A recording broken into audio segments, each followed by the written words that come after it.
Olá, pessoal! Hoje vamos conversar um pouco sobre uma coisa extremamente importante, que são os ingredientes para a panificação. Alguns deles também se aplicam à confeitaria. Isso é um divisor de águas entre o fazedor de pão e o padeiro. O fazedor de pão, ele pega a receita e faz, só sabe fazer aquilo. O padeiro não. Ele consegue alterar as qualidades, as características da massa, variando a proporção dos ingredientes. Tá? Isso aí você consegue fazer em qualquer pão, pessoal, de qualquer local do mundo. Eu tenho experiências que eu fiz, por exemplo, um rolo de Ramon, que eu fiz um cinnamon rolls, que eu fiz uma embriulate da Itália, um panetortano da Itália, sem saber a fórmula. Só a pessoa me pediu e eu fui chegando nas características que ela queria. Pão vegano é outra aula que nós vamos dar, pessoal. Por exemplo, um australiano vegano. E como que faz isso? Tem jeito. Eu já desenvolvi a fórmula. Tá? Então é isso aí, pessoal. E outra coisa importante. Tudo que vocês vão ver aqui é uma aula condensada do que eu dava no Senai. Eu fiquei vários anos lá, então eu conheço toda a metodologia do Senai. E estou trazendo isso aqui para vocês a um custo muito inferior e de qualidade e mais rápido.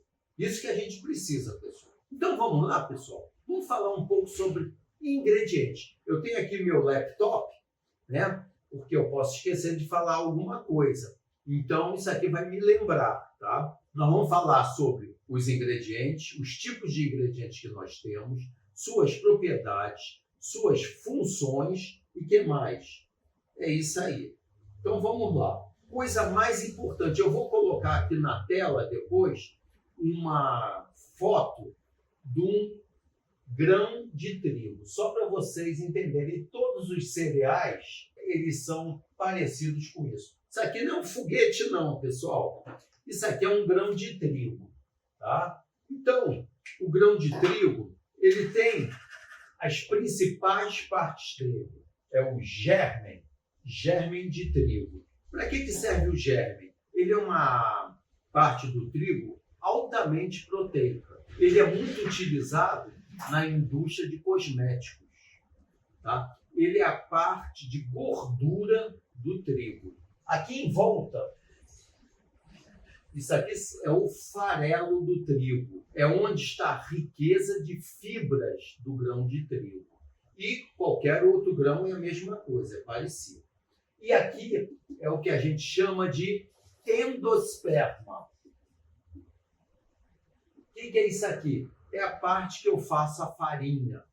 É a parte que contém glúten. Tá? É a parte que contém amido. Juntando isso tudo e moendo isso tudo junto, eu tenho o quê? A farinha de trigo integral. Integral quer dizer o quê? Inteiro. Eu pego todo o grão de trigo e moo. Com tudo. Com o farelo, com o endosperma e com o germen.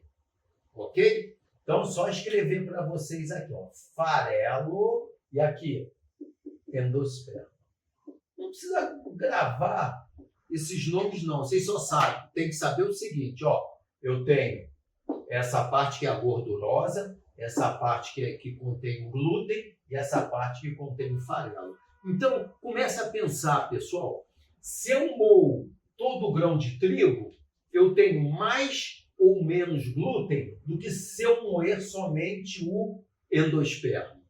Tenho menos glúten. Porque eu tenho aqui a parte de farelo que não contém glúten. Tá? E contém também essa parte de germe, que tem pouquíssimo glúten.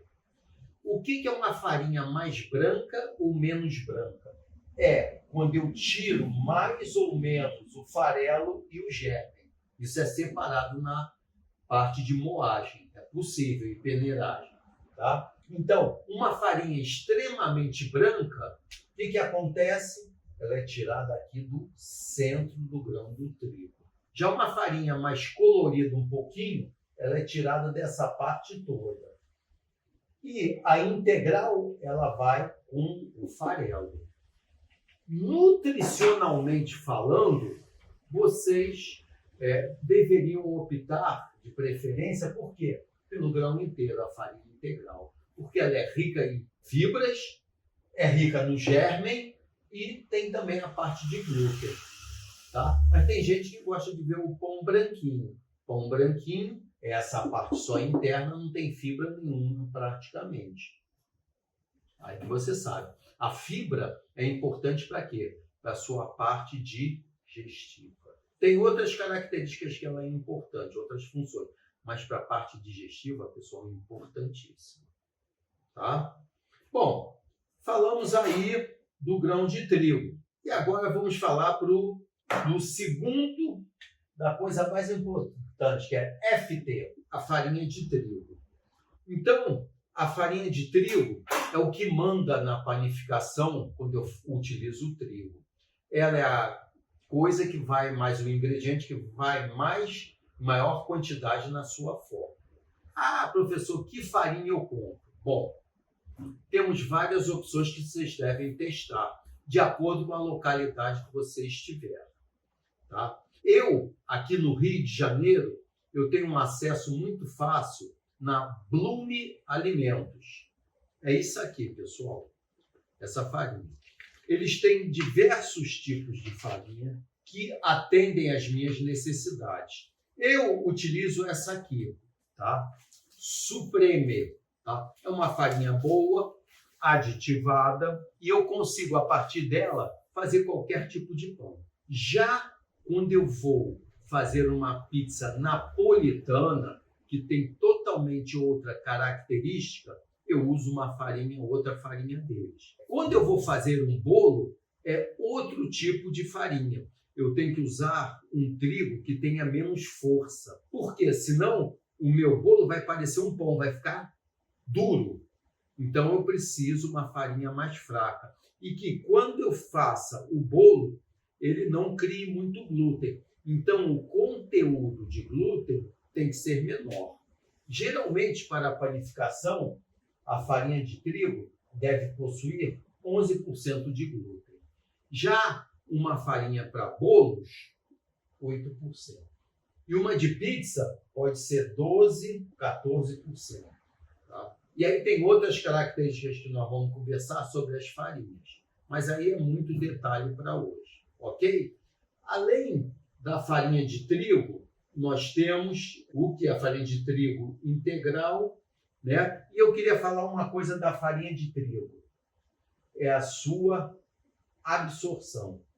Toda aula eu vou falar isso, a absorção. De farinha para farinha, isso muda muito. Tá? O que é absorção? É a capacidade que a farinha tem de absorver líquidos e reter e segurar. Se eu encho a farinha de água, essa farinha aguenta muita água, aceita muita água. Vou modelar, a farinha começa a ficar toda molenga e soltar líquido. Ela absorveu, mas não reteve. Então ela tem que segurar o líquido. Isso vai o limite de absorção das farinhas. Eu tenho farinhas que absorvem 58 gramas de água para cada 100 gramas de farinha. E tenho farinhas que absorvem 80 gramas de água. E dependendo do pão, até 100 gramas de água para 100 gramas de farinha. Ora, se eu absorvo mais água, o que é isso? Din-din, pessoal. A água custa muito mais barato do que a farinha. Então, aqui é uma fábrica de dinheiro, tá? Se eu pensar nisso. O que acontece? Essa farinha é muito cara, mas ela absorve muito mais. Então, você tem que fazer uma continha para ver se vale a pena ou não. Tá bom? Ela contém, só para vocês saberem, duas proteínas, a glutenina e a gliadina. São duas proteínas formadoras de glúten. Tá bom? Outra coisa, pessoal, para que servem, só para vocês saberem, essas duas proteínas? Eu começo com a farinha separada da água. Começo a solva. Aí o que acontece? Começa a formação da rede de glúten. Então, eu vou mostrar para vocês o ponto de véu, que é o ponto onde a massa já pode ir para a modelagem.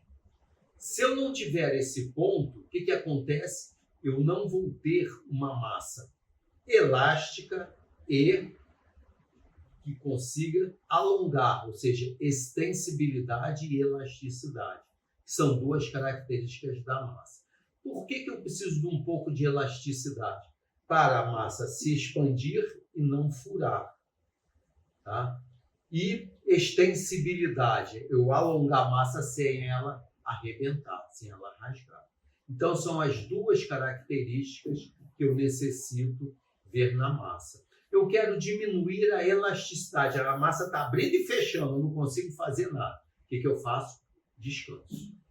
A massa geladinha, deixa na mesa, cobre, deixa ela descansar uns 20 minutos. Aí eu vou conseguir melhorar essa parte de elasticidade, vai diminuir um pouco a elasticidade e eu vou conseguir modelar a massa.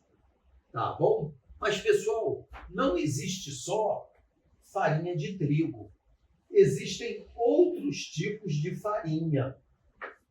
Uma que eu sou fã e todo dia eu como o pão dela. É a farinha de centeio. Diferente do trigo, a farinha de centeio, ela contém menos glúten. O pão vai ser mais pesado, mas ela, por outro lado, contém muita parte fibrosa. Então, para a parte digestiva, ó. E o que acontece? Se ela contém mais fibras do que glúten, do que amido, né, eu vou ter menos açúcares no meu pão. O amido se transforma em açúcar durante o processo da panificação. Ora, se ela contém menos açúcar, ela é indicada para quê? Para quem quer comer menos açúcar. É um pão mais indicado para diabético do que o pão com farinha de trigo. Tá? Então, eu amo o centeio. Além do gosto, o sabor dele característico. E quando você junta ele e faz uma fermentação natural, aquele azedinho, é tudo de bom.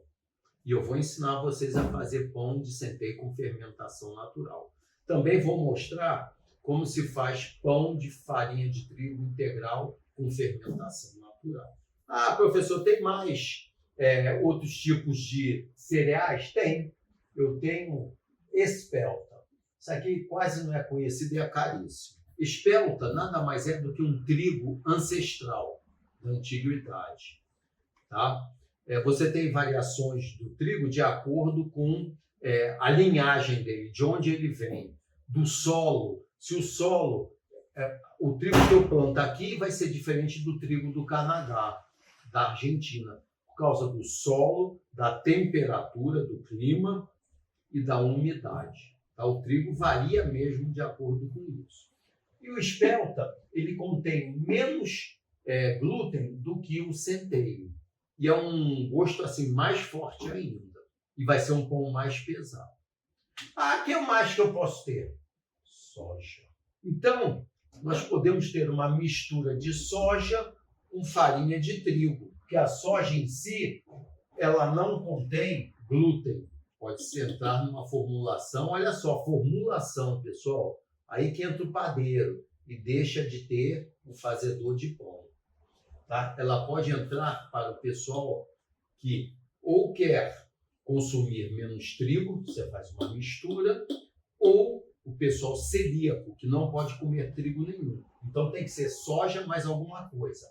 Menos isso, isso e isso. O celíaco não pode. Tá? Então você tem que fazer uma mistura de outras farinhas para não ter glúten.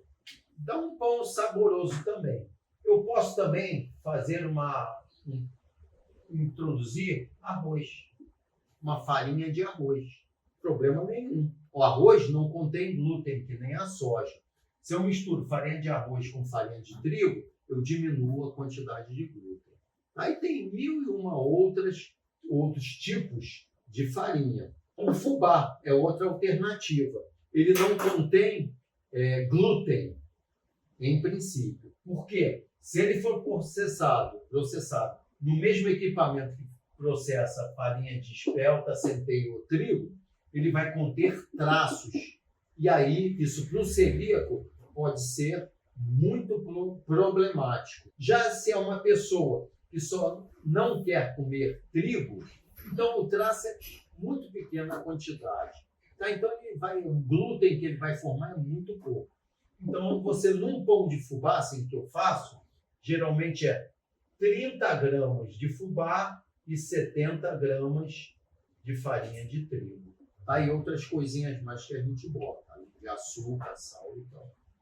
Tá bom? Então aqui já tem alguns exemplos de outras farinhas que podemos utilizar. Pessoal, e tem um outro também que é importante. Trigo sarraceno, também chamado de trigo mouro, também denominado de cacheiro. Tá? É uma gramínea, tá, que não contém glúten, mas pode conter traços de glúten se for processado no mesmo equipamento que faça farinha de espelta, centeio ou trigo.